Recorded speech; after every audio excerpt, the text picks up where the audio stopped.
Well, heidely hodily gamers, and welcome back to Rulebook RX. I'm DD, and today we're going to be talking about Last Ruins of Arnak. Last Ruins of Arnak is kind of like if you took Indiana Jones and put it in a board game box and let you go around and explore around the board. I'm not going to be talking about this so much, but how it compares with the expansion leaders or expedition leaders. So for those of you guys that don't know, the base game came out a couple years ago. Then within a year or so ago from this recording, they released the asymmetrical expedition leaders, which introduces a whole bunch of different leaders that you can be to kind of make it a more asymmetrical game. And I'm really interested in how they do that to explain asymmetrical powers to various players, especially, maybe players that aren't quite used to asymmetrical things. That's a pretty new concept for board games, at least popular board games and stuff like that.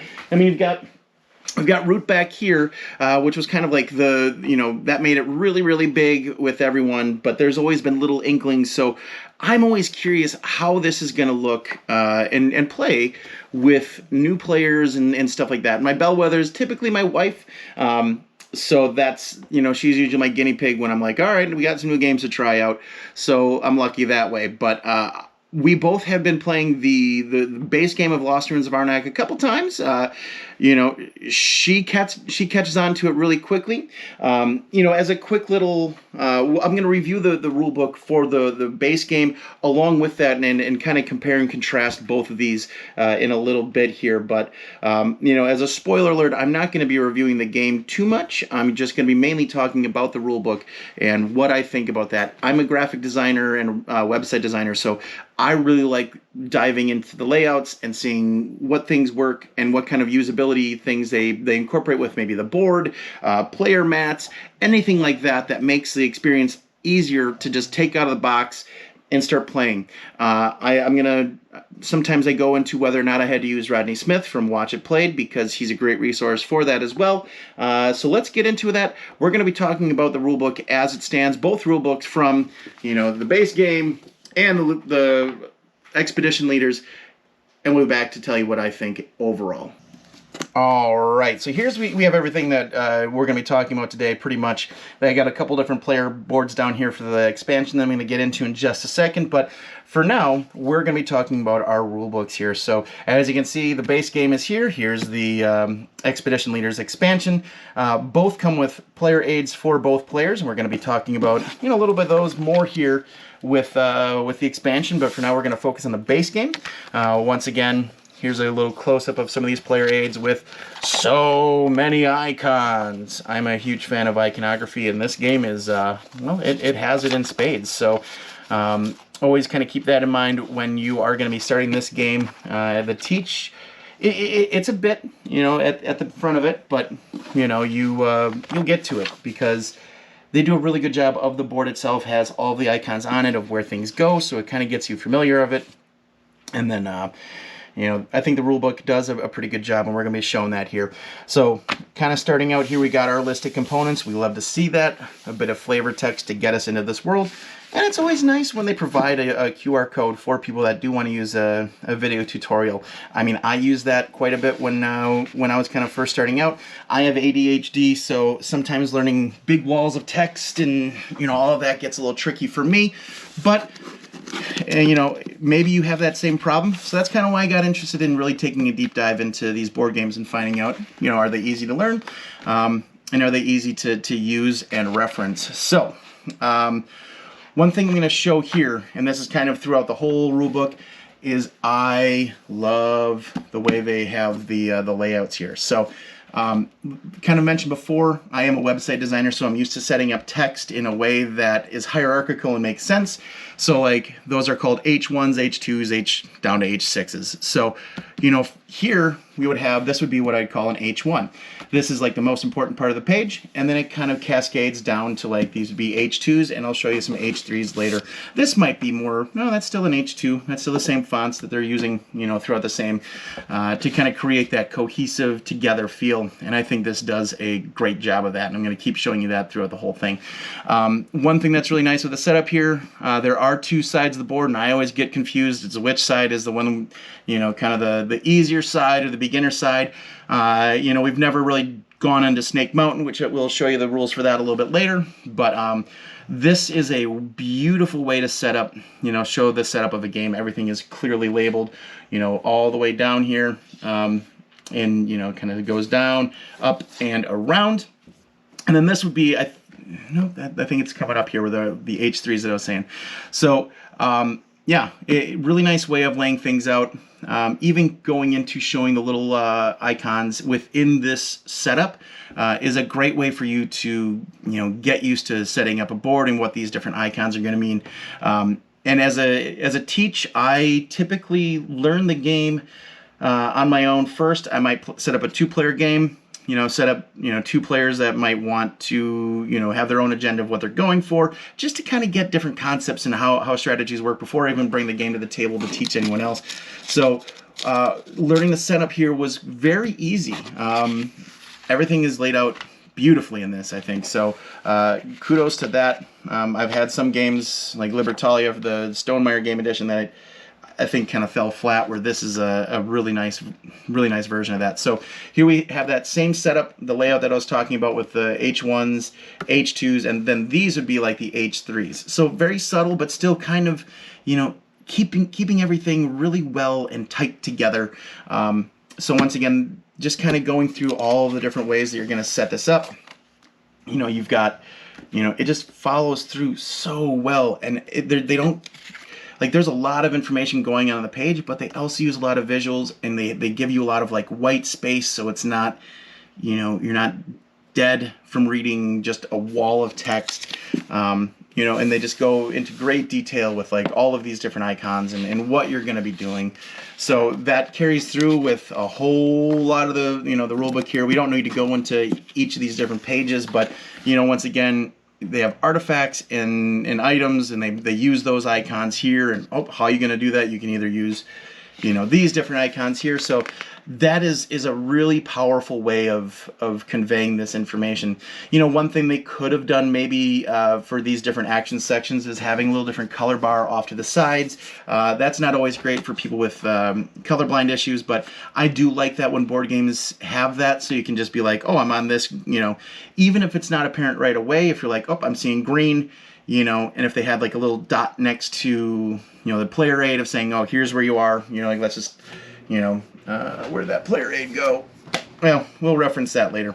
So maybe we won't. Who knows? It's an adventure here, guys. We're on our adventure together. One of the things I really like about this is, you know, the design of this is so interesting, because they got this binding here, which corresponds to, you know, feels like this, you know, you're kind of grabbing this expedition notebook and you're jotting things down and you're learning these, you know, the ancient ways. And it carries through the whole book, so I really enjoy that. You know, here's how to use that research track, which, you know, many people use as their path to victory because it's the easiest way to get a lot of points. And then, yeah, just kind of showing everything else here, and final scoring. And then here's where you have some of the different credits here. The graphic design on this was Philippe Mermack, I'm hoping I'm saying that right, and the art direction by Jacob Pulitzer. I think they did a fantastic job with the design of this base game rulebook. Here we've got the snake side, temple, and how you'd set that up. Solo variant. I did play the solo variant in this game. I found it completely easy to use. This game is kind of a table hog. What you're seeing here is this little, my little solo board game area. It's not huge, so I can't really fit a good this game on my little table here, but so it goes. But it is available if you do have the table space for for your solo game. Just a nice appendix here of cards that might need a little bit more explanation here. And then on the back, we love to see this, just kind of a, here's everything that you're going to need to kind of focus on. Here's different effects, keywords, action effects, etc. And then, that always pairs with the player aids, which I seem to have misplaced somehow. That's just how my day is going. But yeah, so this is the core game rulebook. I think it's fantastic. Let's see how that translates over to our expedition leaders. All right, so in this one as well, everyone's going to get their own. Oh, here are the. Everyone's going to get their own player board along with this. That's going to explain, all of these different new player characters that you're going to be taking on. So I'm going to focus on a couple of them during this review, but you're free to kind of explore these on your own. Everything does a really good job of, kind of going even with each new character from the setup, on this player card. So it helps explain this well. And I want to learn more about that in just a second, but let's get into this. Once again, we still have the same kind of feel of like, oh, we got this, expedition notebook here that we're going to be looking at. And oh, how lovely, we still have the same setup with that cascading deliciousness of text that we've got going here. So, taking a look, how you're going to use this expansion, the different expedition leaders.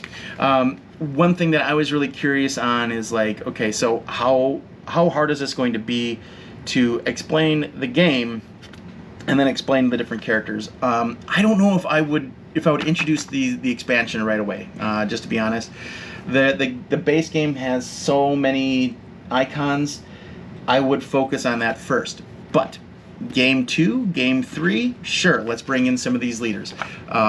One thing that I really like is it has just like an overview of the different leaders, and then they put in bold here so it's easy to read when you're kind of skimming of like, okay, who should I pick?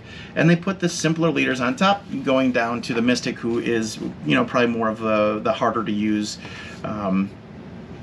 new character that they have. So, everything is set up really nice.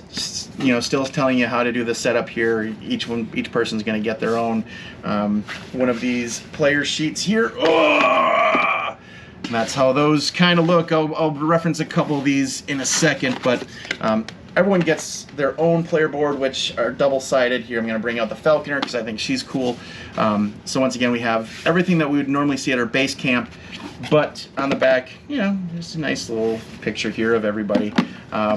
So nothing double-sided with it as far as usability, which is fine because there's enough going on here for each of these on their own. So let's dive in here. How do they explain each character? So every character gets their own, and starting with the simpler all the way down, which I think is great. They've kind of said, okay, this is the format, the journey we're going to go on together, and they're carrying through with that, which I think is great. So once again, just kind of how to set up, and the different special actions that they can do. Lots of open space on this page, so someone who's intimidated by learning lots of rules, yeah, Captain seems like a great choice for them. We've got Falconer here. Once again, everything just has that beautiful cohesive feel to it. Baroness, once again, all Professor, everyone's got great amounts of visual representation of here's what the cards do, and here's how you're gonna for the Professor, this is the one that I played. He's primarily interested in getting his suitcase, and that will get him more of these like the research points and stuff like that. So and that was safari points, whatever the other green icons are. And some money and stuff like that, but he's got to be, getting these items on his own. I thought that was really interesting. The Explorer, once again, and the Mystic. Finally, we have a new research track that comes with it. Obviously, you probably don't play this one in the first time, but I don't know if we have never used this side of the board yet. Maybe I'll set that up next time we play, because I got a hankering for some Arnak now, as always. Once again, it's double-sided, so we've got the monkey on one side, lizard on the other side, so this just adds a ton of different playability to your game. This is the only time that I've seen it broken down where they put this, the H1 here on its, like midway through the page instead of at the top. But because of how they have these borders and stuff like that, I think that does do a really good job of differentiating, that this is a new concept. So instead of being able to, use like a different color or whatever, I think using this border for some of these big concepts is quite creative and really thematic, which makes it really nice to kind of follow along with. Once again, we have a QR code here for any of this, and our page here. Just taking a look. Oh, looks like they had a new graphic designer of Arnak Boxen, which is interesting, but I'm glad they use the same thing. Like some designers, they get a new concept and they want to run with it and make it their own. I'm glad that Arnak Boxen took it and kind of kept all the things that were great about it.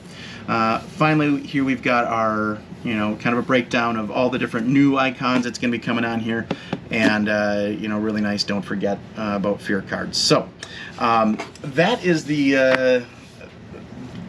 that's that rule book here. And finally, I'm just going to quick take a look at just a couple of these player boards, just so that you can kind of get an idea of how hard it is to kind of learn some of these new characters. So here's a couple of the ones that we've just been talking about.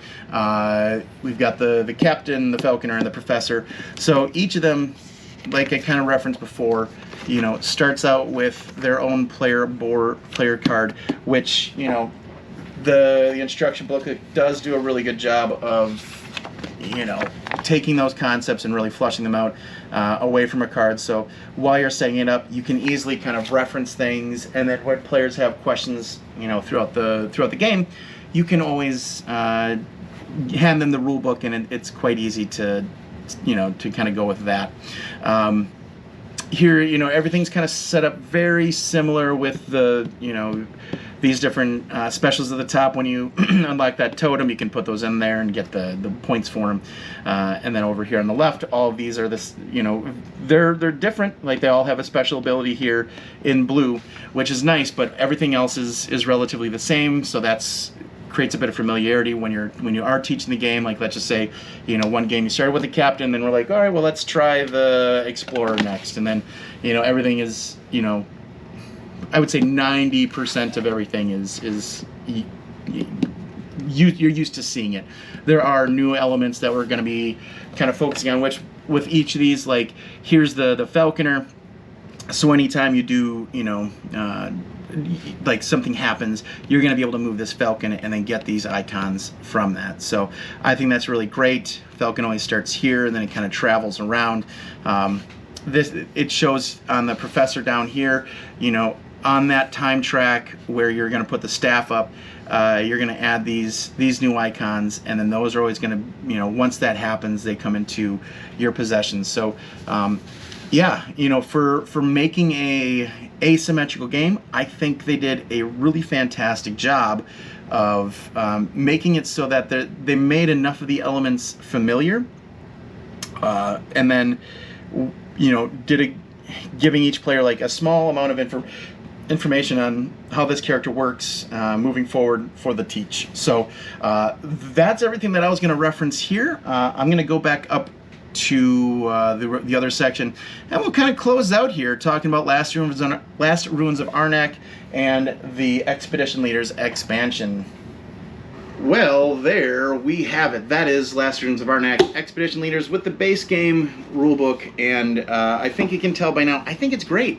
I think they did a really, really good job with this game. It's a bit heavier than your normal entry-level game. There's a lot going on with it. So I think they did a really good job of trying to give you all the information that you could need before starting the game.